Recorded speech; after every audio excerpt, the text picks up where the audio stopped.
Bonsoir à toutes et à tous. C'est un plaisir à nouveau de pouvoir partager avec vous la parole de Dieu ce soir pour cette réunion de prière.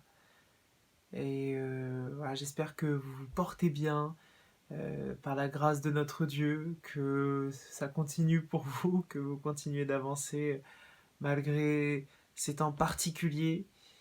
C'est toujours un honneur et un privilège pour moi de pouvoir partager avec vous la parole de Dieu. Et je le fais avec beaucoup d'humilité, mais voilà, c'est vraiment un honneur pour moi. Et sans plus tarder, je vous invite à ouvrir la parole de Dieu dans l'évangile de Luc au chapitre 12 et à partir du verset 25. L'évangile de Luc au chapitre 12 et à partir du verset 25.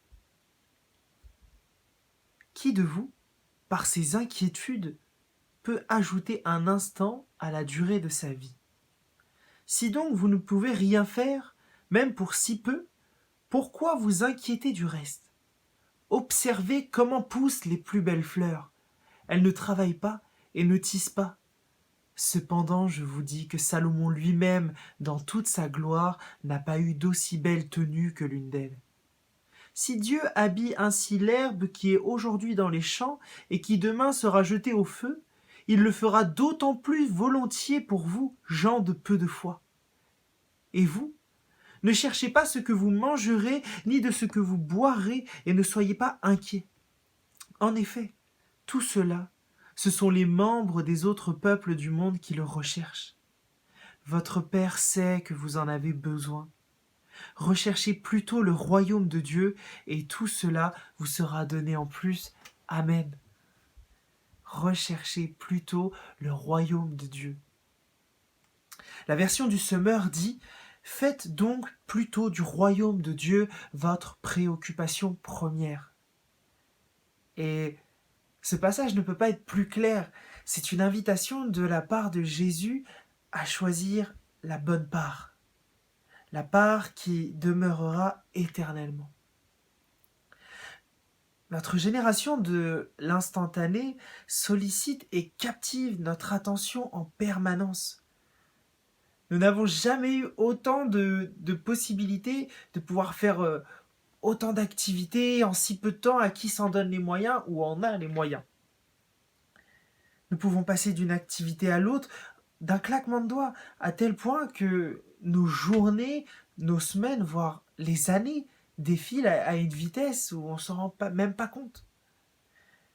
J'entends souvent, pour ma part, de plus en plus, ou c'est peut-être moi, mais entendre les gens dire « le temps passe trop vite » ou « je suis overbooké, j'ai pas le temps de faire la moitié de ce que je voudrais faire ». Au point que nos emplois du temps surchargés peuvent nous empêcher ou nous fassent négliger ce qui doit être la priorité dans nos vies, à savoir notre relation personnelle avec Christ. Et dans un premier temps, nous allons nous pencher sur le fait que bâtir et fixer nos priorités sur Christ et notre relation personnelle avec lui nous permettra d'avoir des fondations solides. La solidité de notre vie au quotidien dépendra uniquement de notre vie personnelle et spirituelle dans le Seigneur. Rappelons-nous cet exemple de Paul dans l'Épître aux Philippiens, au chapitre 4 et au verset 11, où Paul affirme clairement « J'ai appris à être satisfait de ma situation ». Savoir se contenter de sa situation, peu importe les circonstances, est le résultat de sa vie personnelle avec Christ. C'est le résultat d'une relation de confiance, de dépendance vis-à-vis de Dieu, qui lui ont permis justement d'établir ce ciment quasi inébranlable dans sa vie. Paul n'est pas né avec cette notion déjà acquise. Il l'a apprise au travers de son temps personnel, passé avec Jésus, mais aussi au travers des épreuves qu'il a traversées, toujours avec le Seigneur. Et dans le passage que nous avons pu lire au début, Jésus nous exhorte, et je paraphrase, non pas à porter nos regards vers nos besoins essentiels, mais à nous concentrer sur l'essentiel. L'essentiel se porte sur les choses que nous baptisons, et qui demeureront éternellement, à savoir notre connaissance de qui est Dieu, au travers de notre relation quotidienne avec lui. Ensuite, c'est grandir aussi dans la foi, face à l'incertitude, aux doutes, aux situations compliquées. Notre relation avec Dieu nous permettra de grandir, d'avoir davantage de foi aussi. Parce que plus nous connaîtrons Dieu, plus nous serons capables d'avoir davantage foi en son action, en son horloge divine. Puis, le fait d'approfondir notre relation personnelle avec Dieu nous permettra aussi de grandir dans la sagesse divine qui dépasse de loin la sagesse de ce monde. Le pasteur Thierry nous en a parlé il y a 2 semaines et nous aurons toujours besoin de grandir dans cette sagesse. Et bien sûr, lorsque nous approfondissons notre relation personnelle avec Christ, nous grandissons dans l'amour. L'amour pour qui est Dieu, mais aussi l'amour pour notre prochain. Et c'est un aspect essentiel de la vie chrétienne.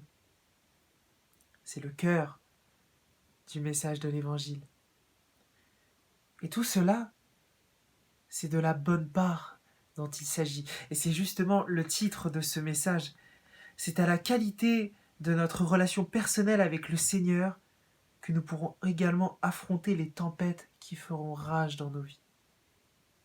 Ça ne veut pas dire qu'elles seront simples, mes frères et sœurs, mes amis, mais nous pourrons les affronter à la qualité de notre relation personnelle avec Dieu. Il y a cette citation de Sénèque qui est, à mon sens, très significative de ce qu'est la vie en général et de comment appréhender la vie, notamment la vie chrétienne, qui dit « La vie, ce n'est pas d'attendre que l'orage passe, c'est d'apprendre à danser sous la pluie. » La vie avec Dieu, et on le répète assez souvent, ne signifie pas que tout est simple, mais que rien n'est impossible. Il n'y a aucune situation qui soit trop compliquée, trop dure à affronter, parce que nous avons justement la présence de Dieu. Nous pouvons danser sous la pluie, même si l'orage est là.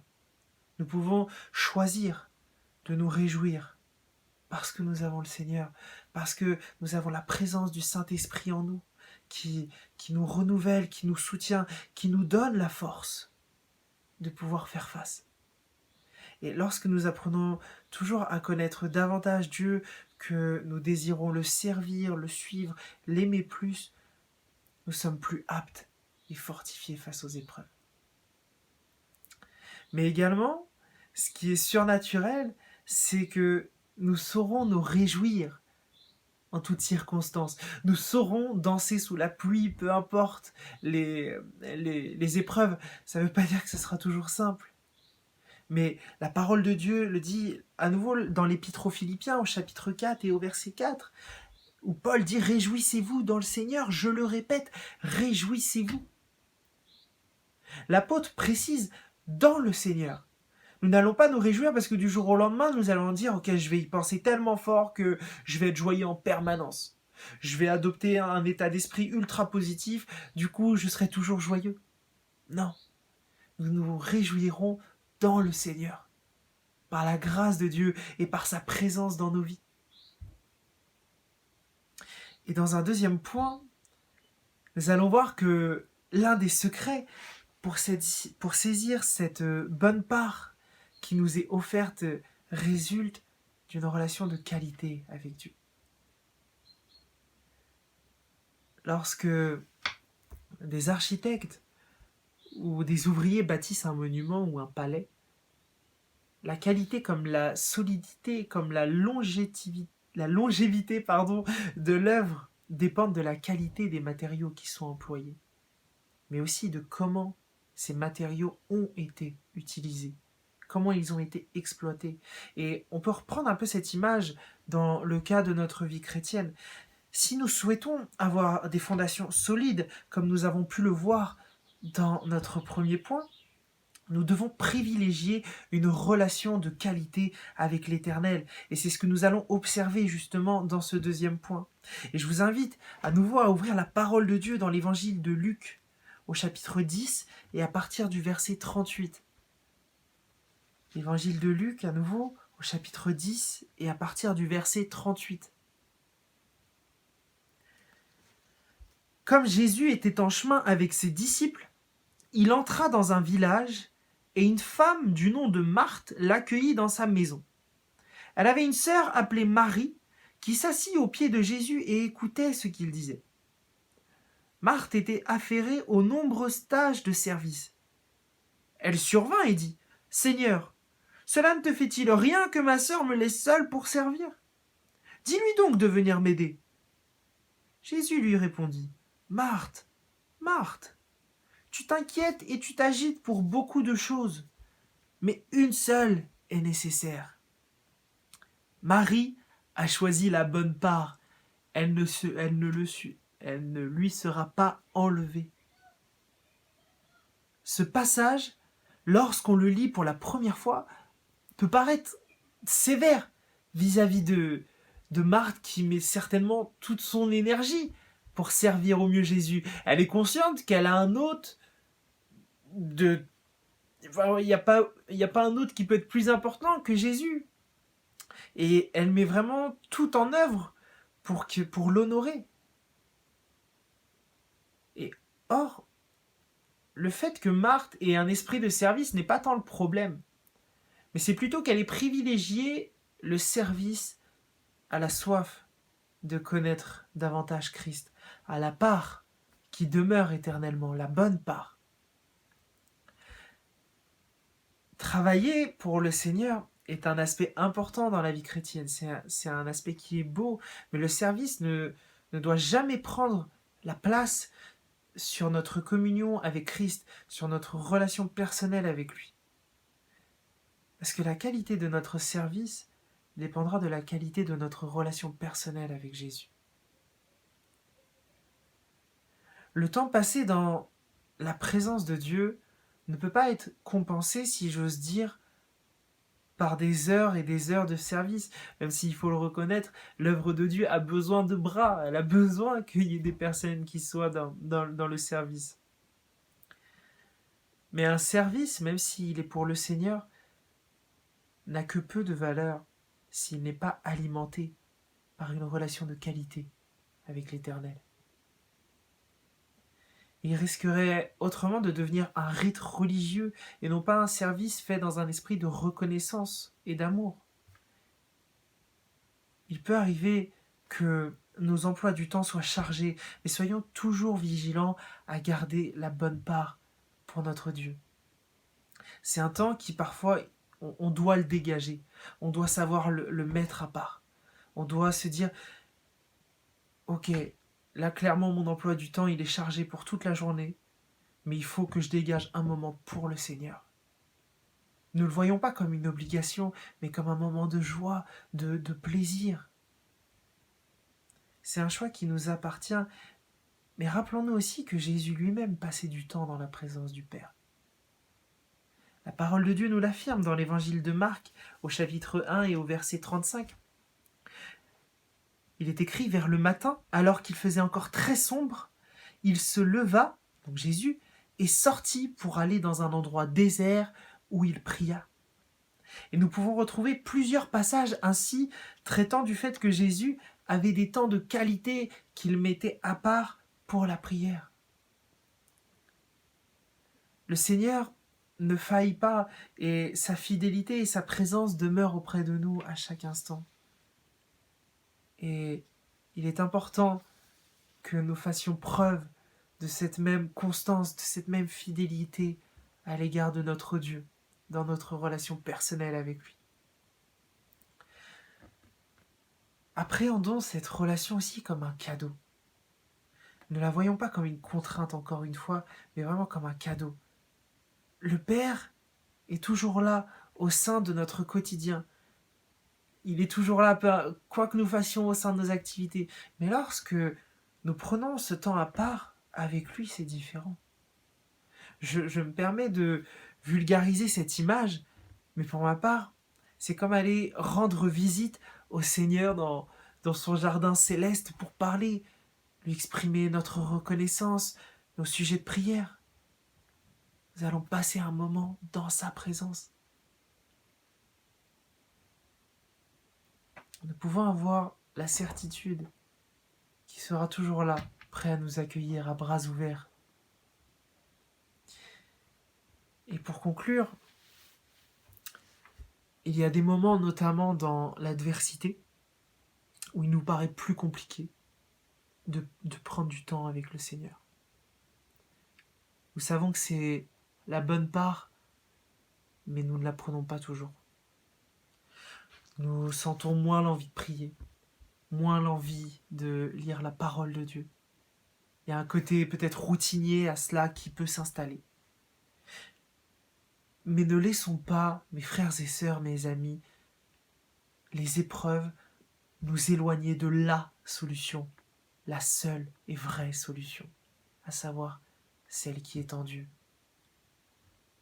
Même si à certains moments nous ne comprenons pas tout, et ça arrivera encore, si à ces moments où on n'a pas envie, on a moins envie d'aller dans la présence de Dieu, n'hésitons pas, ne nous éloignons pas de la seule et vraie solution.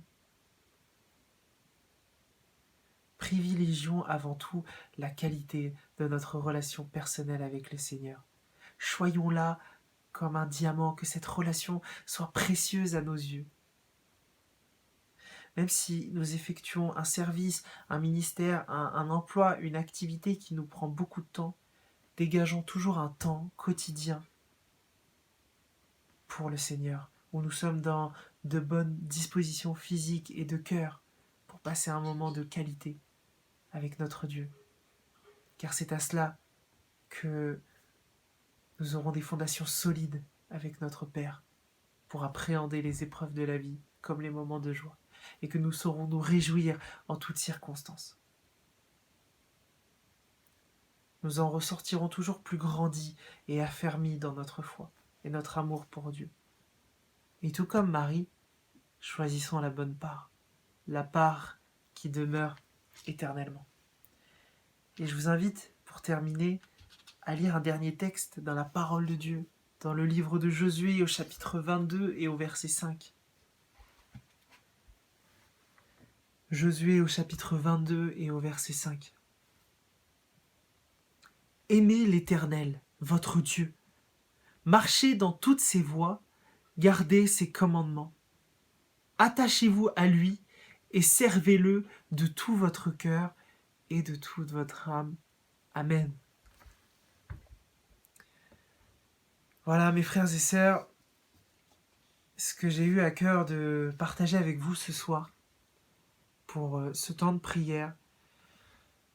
Je vous invite à vous mettre dans un état de cœur, vraiment à nous rappeler aussi quelle est l'importance d'entretenir une relation de qualité avec notre Dieu.